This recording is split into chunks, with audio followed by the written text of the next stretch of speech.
विस्तार से चर्चा हुई पार्लियामेंट में। कहीं ना कहीं ये माना जा रहा है कि इस वजह से वो लॉक जैम जो था पार्लियामेंट में वो ब्रेक हो गया और अब सदन चल रहा है।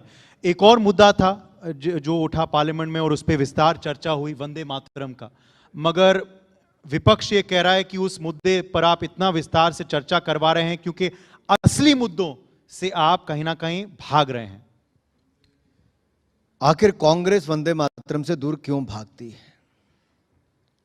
क्योंकि उनको पता है जब इतिहास पे नजर जाएगी तो नेहरू जी की एक और गलती सामने आएगी। केवल 2 स्टैंजा तक उसको सीमित करके रख दिया।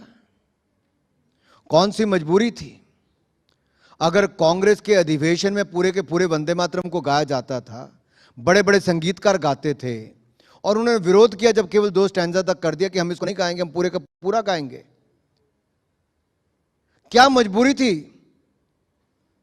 यह केवल वंदे मातरम को उस समय नहीं काटा गया, उस समय भारत के टुकड़े करने की नींव डाल दी गई थी और यह पंडित नेहरू ने डाली थी।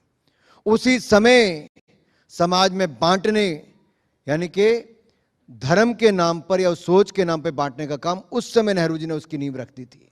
कोई मजबूरी नहीं थी साहब, समझाया जा सकता था।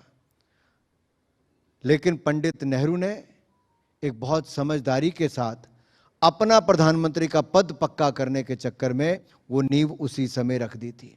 ये वंदे मातरम की डिबेट में खुलकर सामने आया।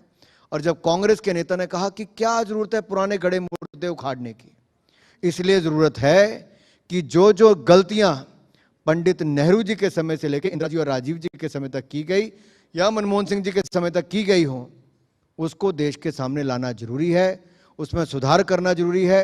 अगर कांग्रेस को शर्म आती है वंदे मातरम अपने अधिवेशन पे गाते हुए, तो हमें फक्र होता है वंदे मातरम को हर जगह गाते